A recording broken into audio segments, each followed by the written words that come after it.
দেখুন এই যে আমাদের এলাকায় এখন কাজ চলতেছে তো এখন এই যে এরকম ঘোড়ার গাড়িগুলো অনেক দেখা যাবে। ভাই কোথা থেকে আসছেন ভাই? আমাদের বাড়ি বিয়াস ভাই, সিংড়া থানা, সিংড়া। নাটোর জেলা, বিয়াস গ্রাম, আয়াস বিয়াস কবে গ্রাম। আইছেন, কয়দিন যাবত আইছেন এখানে? মোটামুটি আজ 4 দিন হলো।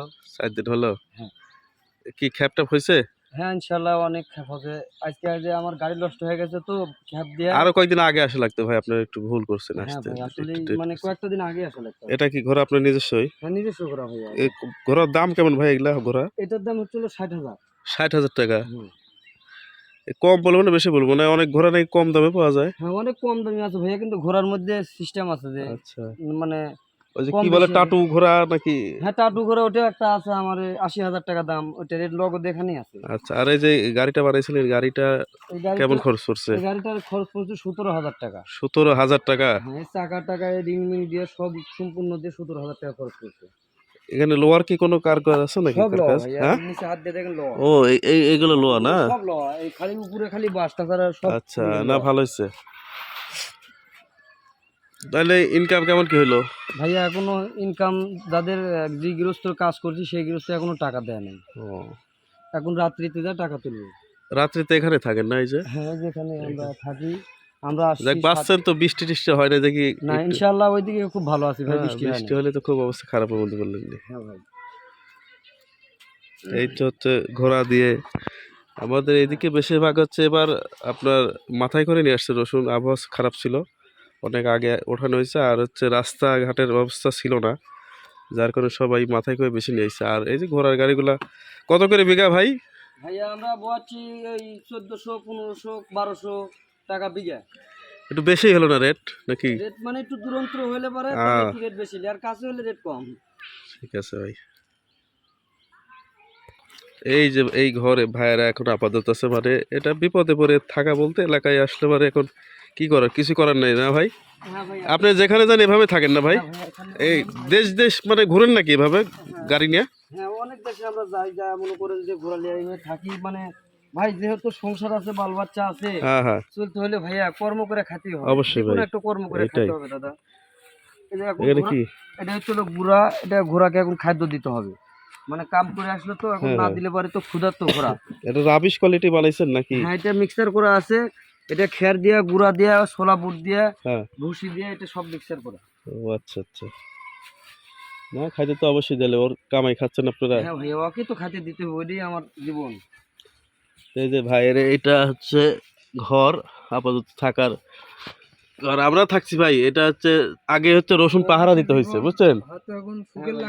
হ্যাঁ শোকেন না ওইগুলো না, এগুলো তো মনে করেন বিপদে পড়ে থাকা। আমরা যখন ওই যে আপনার রসুন যখন বিলে থাকছে না, আগে তো পাহারা দেওয়া লাগছে রসুন, তখন হচ্ছে আমরা এরকম ঘর দিয়ে থাকছি। এমন অবস্থা একদিন বৃষ্টি আসছে জোরে, শিলা পড়তে লাগছে এত বড় বড়, ওইভাবে মনে করেন ওইখান থেকে বিলে মাঝখান থেকে দৌড় বাড়ির দিকে আবার কিচ্ছু করার নাই। হ্যাঁ তো এরকম থাকা লাগে। এখন আপনি তো এখানটার সেরকম পরিবেশ নেই যে রুম টুম পাবেন। দেখ মার্শাল্লাহ তো বৃষ্টি হয় না, এটাই ভালো। এই যে রান্না করার জন্য একেবারে পাতিলের মানে রান্না আঁকা বানানো হয়েছে বাইরে। দেখ এই তো হচ্ছে অবস্থা। আসলে যারা এরকম কাজ কাম করে একটু যা যাবার নয়, এরা যখন যেখানে কাজ কাম করে সেখানে এভাবে যায়, গিয়ে ওখানে থাকতে হয়, এটাই পরিবেশ তাদের। খাবার দাবার সব এভাবেই তারা জীবনযাপন করে আসছে, এভাবেই তারা উপার্জন করে। এখন কিছু করার নেই, এভাবে থাকতে হবে, এটাই। খাইতে দিচ্ছে এখন। এই ঘরে লোডও নেয়, মানে অনেক লোড নিতে পারে। কি বলে হচ্ছে তোর 11 জন মানুষের শক্তি নাকি একটা ঘোড়াতে থাকে। কথাটা কি বাস্তব নাকি জানবে? বরফের কালার কিরম, কি কি আছে বরফের মধ্যে ক, কিরম স্বাদ কেমন? হ্যাঁ স্বাদ ভালো, খায় দেখতো কি কি দিয়ে আছে, কি কি আছে? দুধ আছে, হ্যাঁ তারপরে মিষ্টি আছে, হ্যাঁ মিষ্টি নাই, চিনি তোমারটা কিসের? কুলফি কি দিয়ে বানাইছে? হ্যাঁ আর কি? আর দই। বাহ, আজ নতুন শুনলাম যে হচ্ছে কি কি দই দেওয়া মিষ্টি হয় ইয়া বরফ হচ্ছে না তোর খাইছিস কবে এগুলা